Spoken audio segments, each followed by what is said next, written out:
11:02 on a Saturday morning here at WSIA Staten Island, 88.9 FM, streaming online at WSIA.FM, also on TuneIn.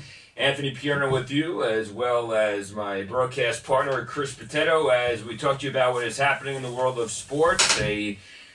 Another very busy Saturday, a lot to get to as we are back here after, how many weeks now has it been that we've been off? I think this would be the third week, I think. Our third week, of course.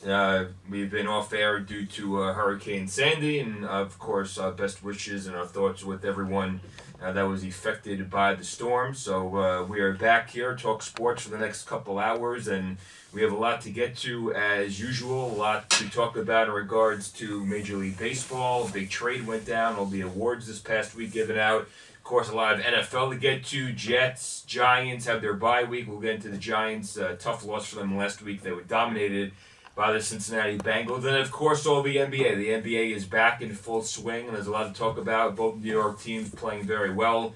Knicks, of course, and the Brooklyn Nets as well. So we'll start off with the NBA because that seems like to be the hot topic, the way that the Knicks have started off, as the Knicks finally lost the game last night, falling to the Memphis Grizzlies 105-95. But listen, if you went into this week, you were signed up to have gone 2-1 on this road trip. It was not an easy road trip, especially having to take on the San Antonio Spurs there on Thursday night. What a dramatic come-from-behind victory by the Spurs.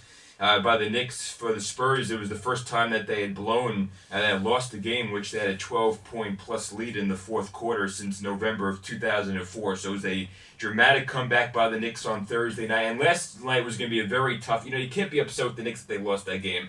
Memphis, as we've seen, they're a very tough team. They're very physical. They're very good rebounding the basketball, which is an issue right now for the Knicks. So, plus, the Knicks are an older team. The second game of a back-to-back after that dramatic victory against the Spurs. The Knicks were in a very, very tough spot last night.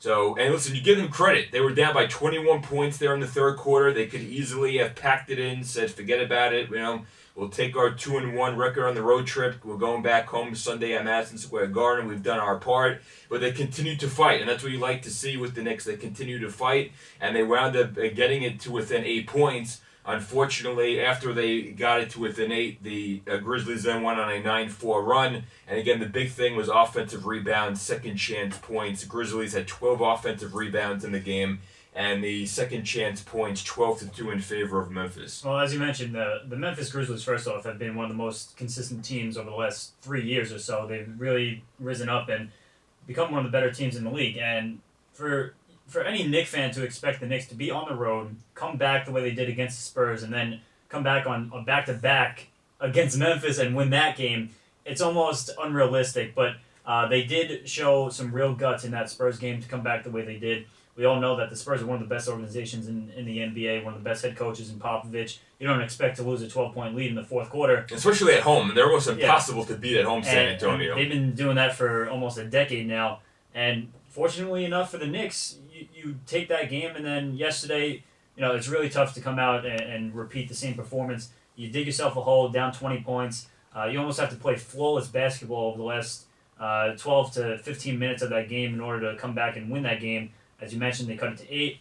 Wasn't enough. But, for the first 7 games of this season, you have to be so pleased with the Knicks play. And you, a Knicks fan, probably were watching every game so happily also. I mean, I think the main thing, and I think you would agree with me, is that the emphasis on defense has completely changed with this Knicks team. And as we get into the Nets, too, I have a similar argument. But the Knicks have the biggest point differential from points for versus points against, and it's 10.3 in all of the NBA, and they're only giving up 92 points a game. Obviously, with Melo doing what he's doing with the ball, J.R. Smith having a career year over the first 2 weeks of the season, averaging above anything that he's done so far throughout his career. I mean, they're playing good basketball, and I think it all starts with defense. And honestly, I think it all came in with Tyson Chandler last year. He really started to change the defensive mindset of this team. A big thing for me is the veteran presence on the team, and everyone was making fun of the Knicks about some of the acquisitions that they made, like the Rasheed Wallaces and the Jason Kidds of the world and the Marcus Cambys because of their ages.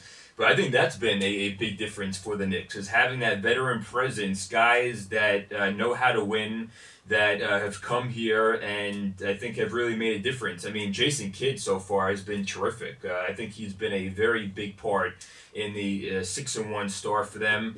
We saw Rasheed Wallace last night, 13 points. Rasheed Wallace played a very solid game last night. Now, listen, he was the star of the game. MSG had him as the star of the game. I think when you have Rasheed Wallace as your star of the game at this point in his career, that's probably not a good night for the Knicks. But listen, you do give him credit because he did do a good job. But I think the veteran presence on this team has been a huge, big lift for the Knicks so far this year. I agree with you 100%. I think the relentless mindset of the Rasheed Wallaces and Jason Kidds, even when Camby comes back, you're going to see them impact the team as a whole. And you already see it with J.R. Smith and Carmelo Anthony, understanding that they have to play on both sides of the ball. And with defense comes offense. So I think the Knicks have shown that they can be an upper tier team in the NBA, but the big question is, and I'm going to stick by this, the Knicks' main thing for this year, if they want to win, is they have to figure out how to have Amari Stoudemire and Carmelo Anthony. He has to come off the bench. He has to come off the bench. Yeah, but I honestly don't think that's happening. And I know that Woodson has said, once he got into training camp, he said, everybody leave your ego at the door, but Amari Stoudemire is getting paid $20 million a year.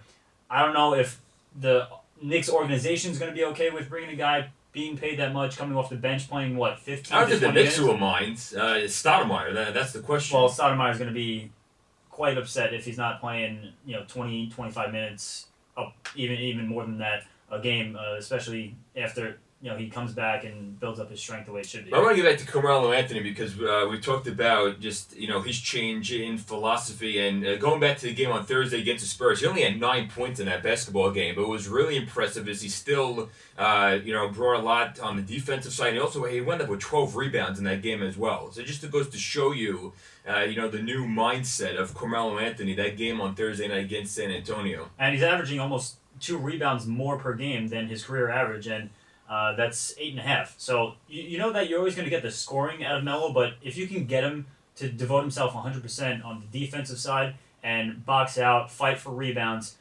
he's a leader. If you see Carmelo Anthony doing all of that, it's going to trickle down to the rest of your team. And like I mentioned before, I think it all comes in with the veteran mindset of the Jason Kidds and Rasheed Wallace, is that you have to be relentless every time you're on the floor. And that's the way they've played their entire career, and they're starting to brush it on other players like Melo and J.R. Smith. And just getting back to last night's game, it was only a 4-point lead for Memphis at halftime, and then that third quarter just totally got away from the Knicks. They wound up getting outscored 31-18. And listen, I think the refs they got too involved in the basketball game last night. But if you're the Knicks, you have to continue composure. I mean, you can't get crazy like the Knicks did. They had 3 technical fouls there in that third quarter. You have to keep your composure, and the Knicks did not do that. Knicks were in foul trouble the entire night, which hurt them, especially when the Grizzlies went on that 19-1 run there in the third quarter. Melo was pretty much out that entire time because he was in foul trouble. So, again, I thought the officials, they stuck their nose in too much last night. But if you're the Knicks, and this is actually not last night, I've noticed this about the Knicks, and the Knicks not the only team. But for the Knicks so far this year, I've noticed a lot. They get too caught up in what the officials are calling or not calling in some instances, and they have to be able to keep their composure. They did not do a good job of that last night. That third quarter, that killed them. Well, you like the fire that you see in the players, but as you mentioned, you have to compose yourself, and 3 technical fouls is a little bit, it's just inexcusable. You can't have that. And when you give away possessions, you give away free points at the line, and then you're walking a tightrope the rest of the game.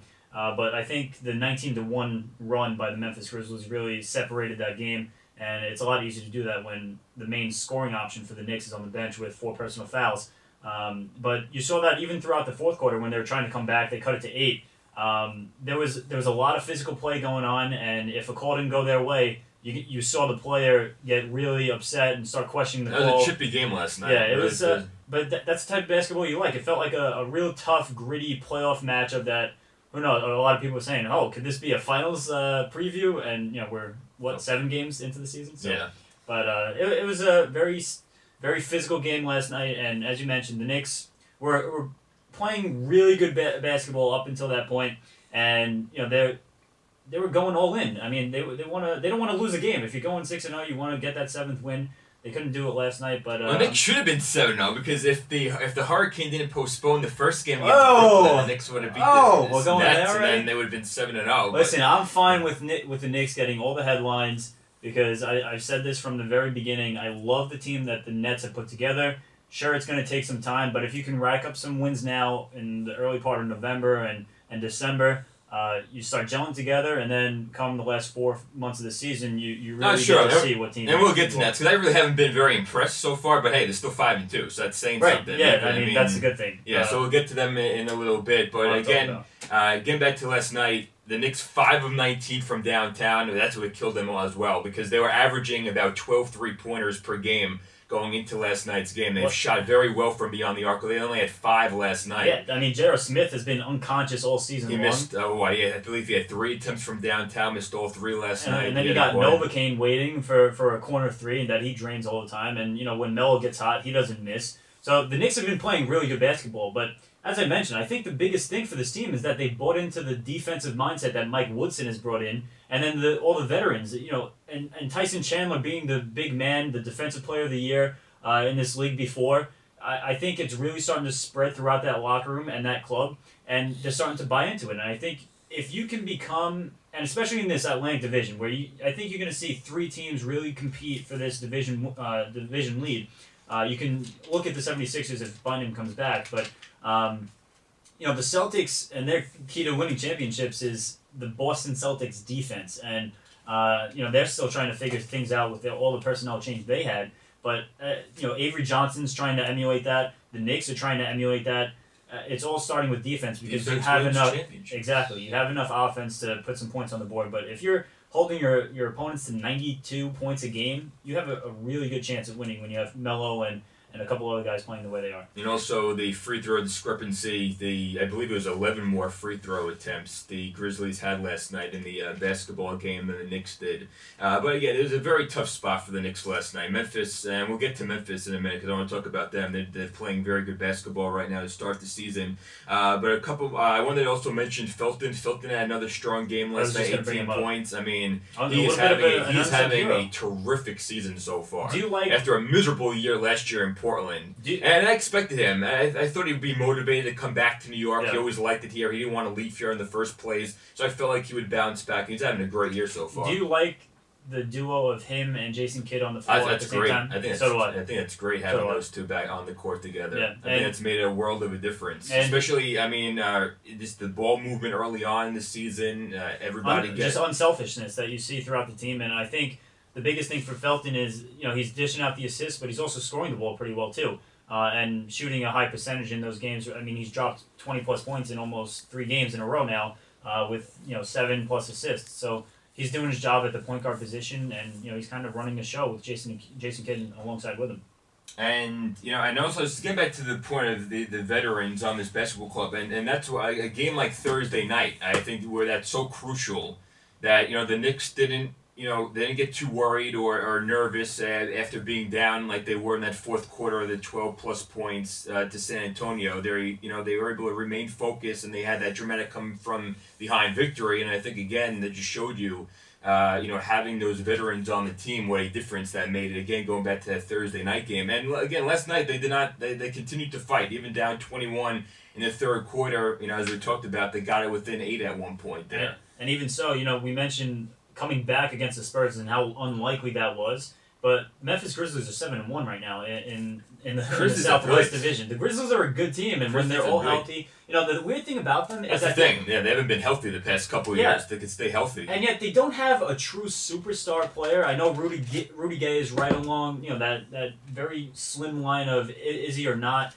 He's having a very good season. Is a very good player too, but they don't have a true superstar. They're I think the prime example of a true team where they're good all around, very sound defensively, and they have a lot of players that do the dirty work like Tony Allen and Zach Randolph. So they're a team to look out for. I know everybody talks about LA and both LA teams, Oklahoma City and even San Antonio, but you might see the Memphis Grizzlies in the top 3 seeds when the season is all said and done. No, Grizzlies are legitimate contenders in that West. I mean, listen, look at some of the wins that they have had already. First, they dismantled Miami. They killed Miami. They blew them out. They beat the Thunder in Oklahoma City. Yeah. They went by double digits. They have some pretty impressive wins already this season. They've beaten the Lakers. They've beaten the Spurs. And now they've beaten the Knicks. And now they've beaten the Knicks. I mean, they have been very good so far. And, I mean, you would assume that the schedule can't get much tougher than that. I mean, you're going to come across those teams throughout the rest of the season, but you bank a win already early on.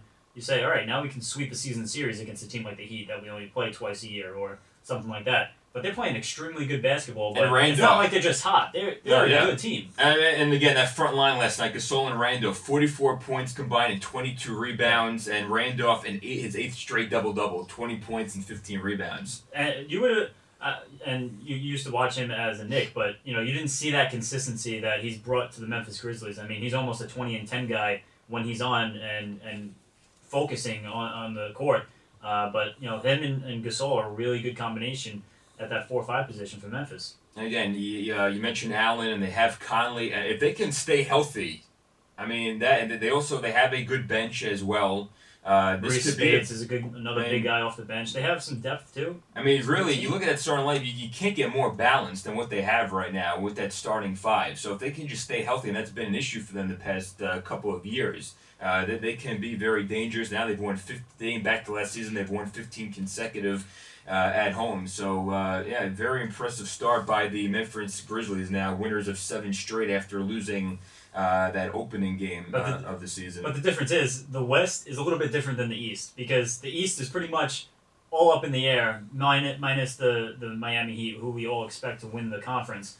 But, I mean, you can probably pick 4 or 5 teams. What, you tell me, don't tell me the Knicks now.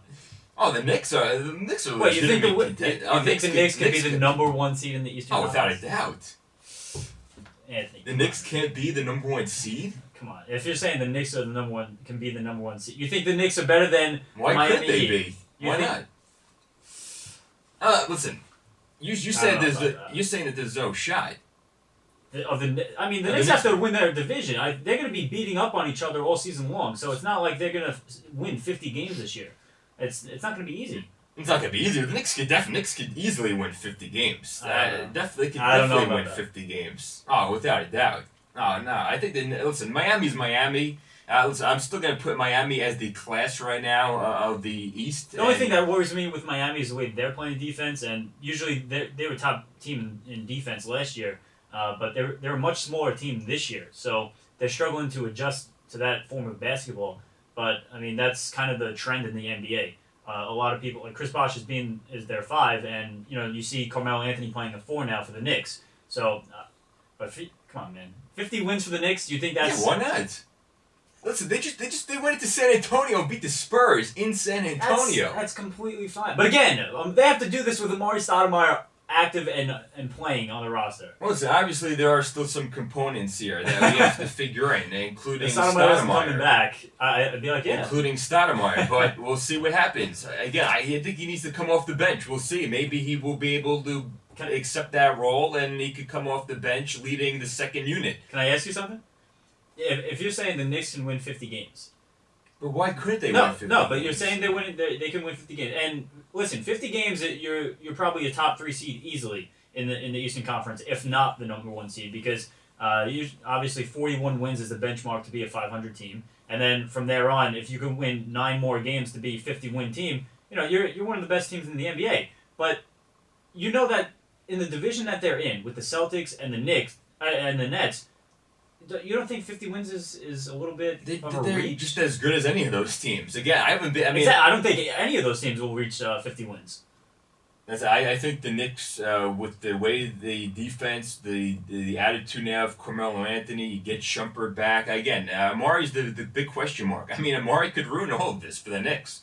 He definitely is a big factor. That's my expectation. As Amari comes back, he's going to ruin it? I think... it's possible. You can ask my brother, who's actually in studio with us, that I've been saying it from day one. If Amari Stoudemire comes back... the Knicks are a better team without Stoudemire on the floor, without playing, because Melo is your scorer. You don't have to worry about sharing the ball, and he's more unselfish when he's in his natural niche of being the guy on the floor. I agree, but let's see. If Stoudemire comes back and the Knicks are still playing at a very high level, maybe if Woodson goes to him and says, "Hey, this is what we need from you. This is what's best for the team." I think Mari would take a second there would come off the bench and lead that second unit out. But he definitely, he definitely is a big issue for the Knicks going forward because he could easily ruin all this when he comes back. I agree. The Knicks are better without him on the floor right now. Problem is you're stuck. No, yeah, they are. So they have to find a way to best utilize him, and that would be coming off the bench. Now, hopefully, he will accept that type of role when he comes back. But I don't see why not the Knicks couldn't be, the number one seed in this conference this year. The way that they play defense, their ability to score. I mean, it's still without Shumpert. Again, they have to stay healthy. That's the big key. They have a lot of older players, veteran players like the Jason Kidds of the world. Can kids stay healthy for the entire season? I mean, that still remains to be seen. But if they do, I think the Knicks can compete with any team, without a doubt, in this Eastern Conference. And I think we've already seen it. I mean, they've already beaten the Heat. You can't.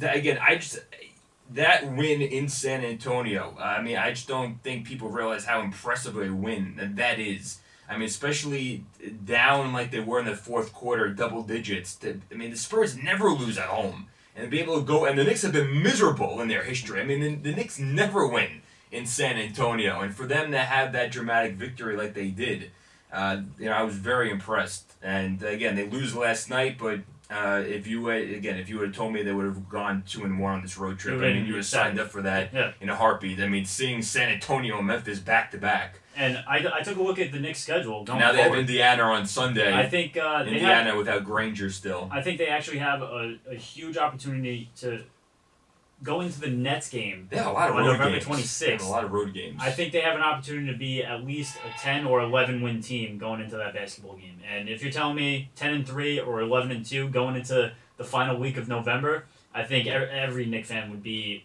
so pleased with that start. You can't even think about finding one complaint about starting that way. So yeah, I mean, listen, and it's been fun so far, but obviously still a long way to go. But definitely a lot of Knicks fans are very excited so far at the start that they've had to their season, and now tomorrow they'll be back at the Garden, a 12 noon start against the Indiana Pacers, who've had a little rough go of it coming out of the gate. 4-6, I believe, so far to start. But again, they've been 4-5. Granger, and Granger's out a long time, so they have to play some tough basketball until their leading scorer gets back. All right, 11:24 right now here on WSIA Staten Island, 88.9 FM. Of course, right now just streaming online at WSIA.FM. Also on TuneIn, the voice of summer, Chris Bitetto and Anthony Pierno with you until 1 o'clock. Still have a lot to get to. We'll take a short break. We'll come back. We'll get into the Nets. Then we'll touch on some of the other teams around in the National Basketball Association. We still have a lot of to do with the MLB, so the NFL. We have to get to NFL picks again. Sorry, Mr. Bitetto. Nah, we still have a long way to go in that, but we'll get into all that. Jets, will they ever win again? I mean, it's unbelievable. I mean, people are giving the Jets no chance this weekend against the St. Louis Rams, which boggles my mind. I mean, what are the Rams exactly? I can't tell you how many people I've seen pick. I can't tell you how many people I've seen pick the Rams this week and give the Jets absolutely no chance. I mean, you're out of your mind. I mean, you don't know anything what's going on. If you don't know, if you don't think the Jets have it, I mean, people have said the Jets have no shot at winning this game, which it's ridiculous. It's crazy. But we'll get into that because I have a lot to say about that and the whole Tebow. It's so ridiculous and stupid. But we'll get into that. We'll take a break. Voice of Summer. We'll be back right after this.